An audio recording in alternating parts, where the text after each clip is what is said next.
I'd like to introduce to the podium and welcome to the podium Mr. P. Dwarkanath. Am I pronouncing that correctly? Oh, thank God for that. Mr. P. Dwarkanath is the Director Group Human Capital of Max India Limited, a multi-business corporate with consolidated revenue of more than $1 billion and having business interests primarily in the insurance and healthcare space. Max India is a joint venture partner in Max New York Life, a leading life insurance company in India, and Max Bupa, an emerging health insurance company. He brings a rich and varied experience of over 40 years out, and he doesn't have any gray hair.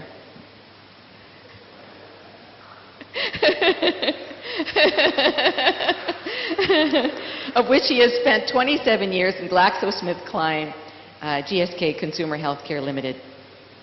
This gentleman is apparently very famous in India, so I'm very happy to know him. He has won several prestigious awards for his valuable contribution in the field of HR, including the Pathfinders Award by the National Human Resource Development Network in 2004, HR Professional of the Year by Midday in association with DAX, London and others in 2005, and the Career Achievement Award by GSK International 2006, and Lifetime Achievement Award by Asia's Best Employer Brand Award 2010.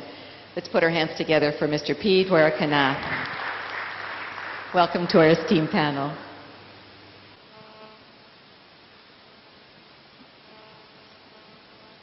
Good morning to everyone. No noise?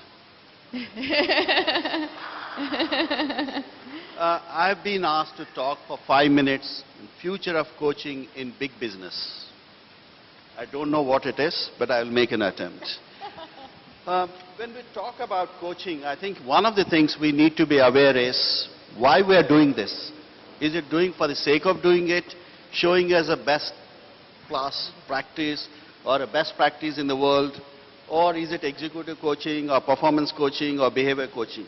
But fundamentally, I think when you're talking about the big businesses, how multinationals work, having spent about 3 decades with GlaxoSmithKline and with an Indian conglomerate now for about 5 years, I think it's important first we need to understand why we are in this business. I mean, as Shyam said it, the clarity of thought in terms of the purpose where we are in the business. I think it's very important and fundamental.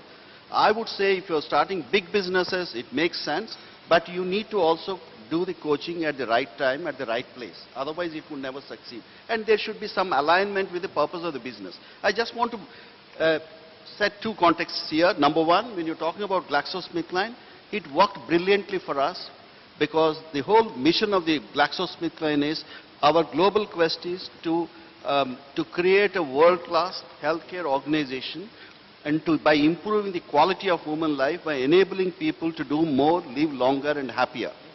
So if that is the case, and Max has said we are in the business of life, we care life, we protect life. So when you are in the business of life, you need to have people who are motivated to deliver what you promised.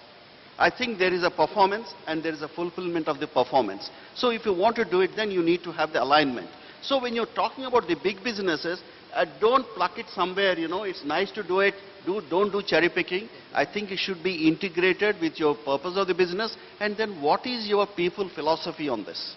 If you talk about GlaxoSmithKline, it said it very clearly, grow your own timber. And it said, as a talent, we believe in 2 + 2 + 2.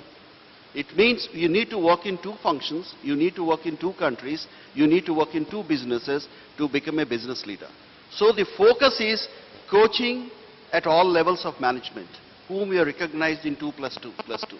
So the whole setup is that you start focusing on this as an integrated people strategy, rather than doing it something, which doesn't fit in. Okay, nice to do it for this man, not nice to do it. There's a purpose and a scheme. So coaching in a big business is both an art and science. Science in terms of setting the processes and strategies, art in terms of how you deliver it, how you get the impact. As Shyam said it rightly, if you don't keep scoring, you're just practicing. There's no point in just doing for the sake of it. I have done 110 hours coaching or I have coached for 20 people. It doesn't work. I think, it's a creating of that system and practice. It could be in internal coaches, it could be in external coaches, depending on the context, depending on the resources, depending on the time, and so on. But, Glaxo and Max have followed very interesting models. Glaxo started focusing growth on timber, started from the bottom, and moved up. And, I spent about 3 decades, as I said. Still I'm on the board of GlaxoSmithKline, heading the HR committee of GlaxoSmithKline. You see, when I was considered, which I didn't realize, I was considered for the HR director for GlaxoSmithKline about 20 years back. I went to London, which used to go. My boss took it to a senior boss, who is the global head. I exchanged pleasantries. I was about to get up with my boss. He said, sit. I sat. I said, I'm going for trouble. Now that means he's going to grill me. He said, you've been with the company for 15 years. You're the corporate HR manager. Tell me how many people you have coached, and who were they earlier, and what are they today, and how did you do it? I didn't have an answer. Because I never thought that way. I did, as he said, whether coaching, counseling, mentoring. Then I said, look, this is not the way to do it in big businesses. If you have a system of managing talent, grow your own timber, 2+2, and you have leadership at all levels, then it has something to do, start from this scratch up to the board level. So we had coaches for CEO of the global company, external coaches, very leading players. Similarly, in Max, we have at the board level. Max has started from differently. Let us start from the board. Professor Ramcharan is the external coach for the board.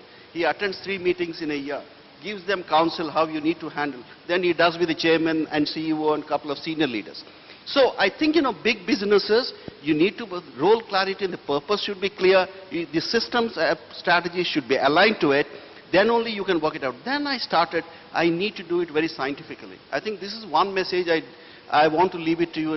Don't do it just for the sake of doing it. If you do it in a systematic process. Because coaching is something you have to create the trust and the relationship. It doesn't happen in one day. And secondly, don't think if you are a great coach, he will just accept it. It's not easy.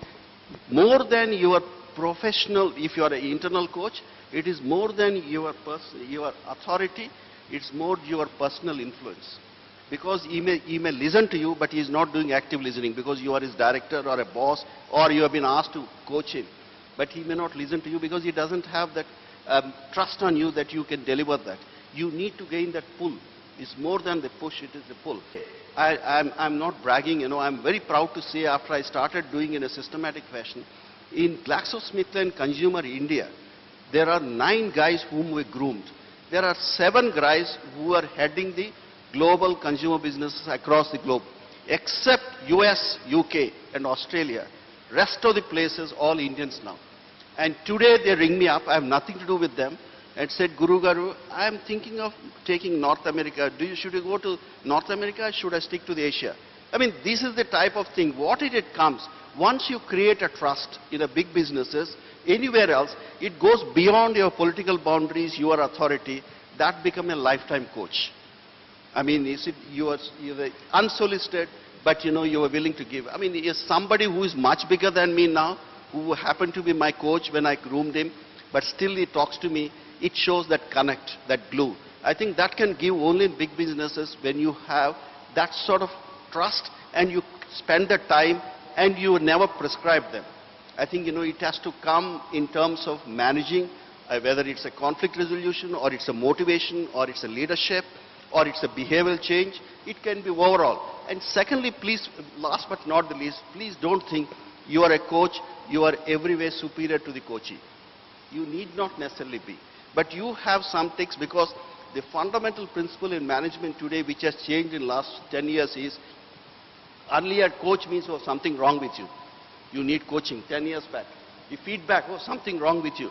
That's why you are getting. People have said, I don't want coach. 10 years back when GS came, no, I don't want coach.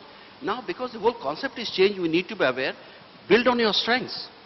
Aware of your weaknesses. That is what the first break rules, Mark Cunningham, Gallup survey says. I think the whole coaching model now, you're building on your strengths to take more leadership roles or behavior changes or whatever it is. Not to keep on correcting it. And so you need not be an expert. Pete Sampras coach or a Roger Federer's coach, he is not a Wimbledon champion.